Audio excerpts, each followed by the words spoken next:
Hello everyone. तो कैसे आप लोग? तो हम आशा करते हैं कि आप लोग अच्छे होंगे, स्वस्थ होंगे। आज की इस वीडियो में बिहार पुलिस 2025 के लिए जो है जीके और जीएस के बहुत ही महत्वपूर्ण ऑब्जेक्टिव क्वेश्चन लेकर आए हैं। तो आप लोग इस वीडियो को शुरू से अंत तक जरूर बने रहिएगा। चलिए आज की वीडियो शुरू करते हैं। आज का पहला क्वेश्चन है, किसका कथन है कि यदि कोई शासकीय निदेशक तत्वों की अवहेलना करता है तो निश्चित रूप से इसके लिए उसे जनता के प्रति उत्तरदायी होना पड़ेगा।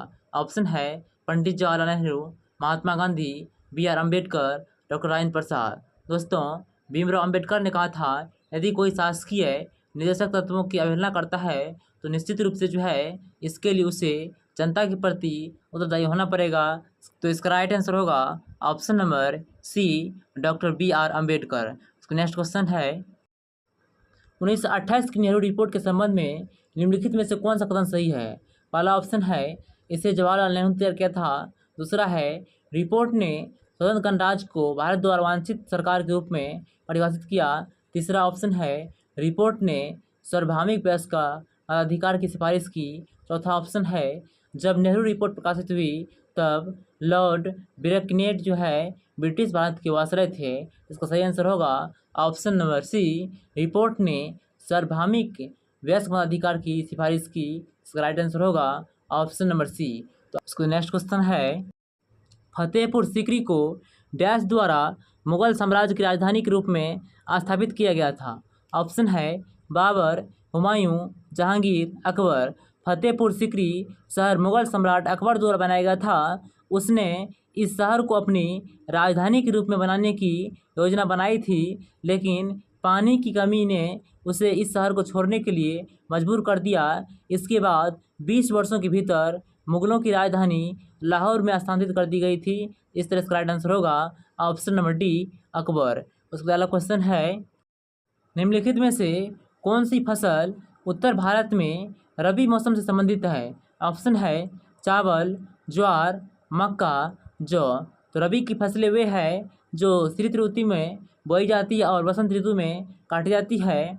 और भारत में प्रमुख फसलें जो है वह गेहूँ, जौ, सरसों और मटर है। अतः भारत में जो है रबी फसल जो होगा तो इसका राइट आंसर होगा ऑप्शन नंबर डी, जौ। उसका नेक्स्ट क्वेश्चन है, इनमें किस नदी का उद्गम भारत में नहीं होता है? ऑप्शन है गंगा, यमुना, ब्रह्मपुत्र, गोदावरी। ब्रह्मपुत्र नदी का जो है उद्गम तिब्बत में जो है कैलाश पर्वत के पास से होता है। इसका राइट आंसर होगा ऑप्शन नंबर सी, ब्रह्मपुत्र।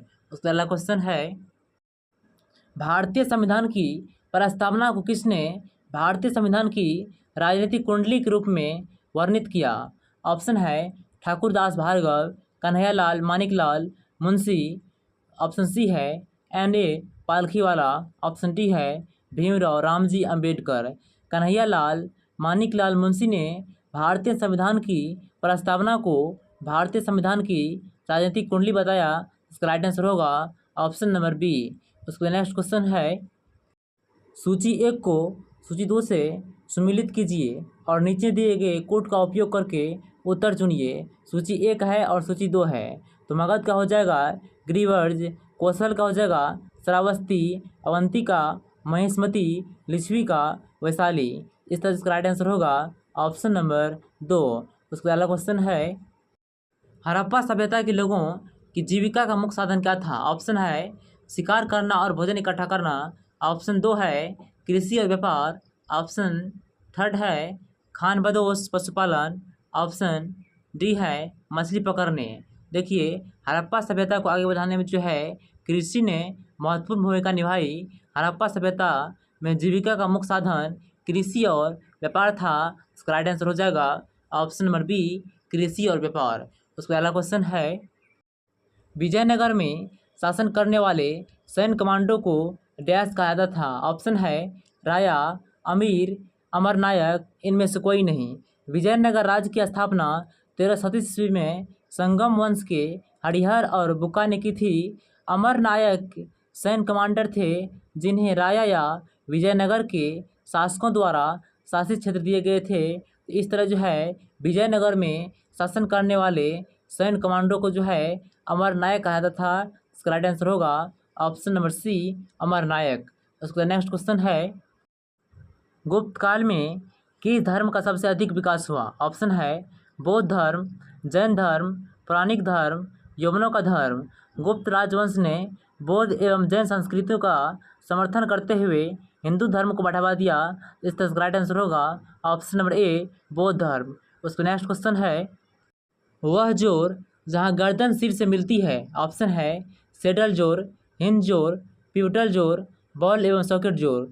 गर्दन के सिर से जुड़ने वाले जोर को जो है धोरा पिवटल कहा जाता है, इसलिए इसका राइट आंसर होगा ऑप्शन नंबर सी, पिवटल जोर। नेक्स्ट क्वेश्चन है, हम जो भोजन करते हैं उससे प्राप्त ऊर्जा हमारे शरीर में किस रूप से संचित होती है? ऑप्शन है माल्टोज, शर्करा, ग्लाइकोजन, स्टार्च। जैव रासायनिक प्रक्रिया जिसमें ग्लूकोज को यकृत में ग्लाइकोजन में परिवर्तित किया जाता है उसे ग्लाइकोजेनिस के रूप में जाना जाता है। इसका राइट आंसर होगा option number C, glycogen. Next question है, कायिक प्रवर्धन के माध्यम से विकसित नहीं होने वाला पौधा डैश है। ऑप्शन है गुलाब, पपीता, केला, नारंगी। पपीते के जो है व्यावसायिक रूप से बीज और उत्तक संवर्धन पौधे द्वारा परिवर्तित किया जाता है। यह वनस्पतिक प्रसारण के माध्यम से नहीं उगाया जाता है। इसका राइट आंसर होगा ऑप्शन नंबर बी, पपीता।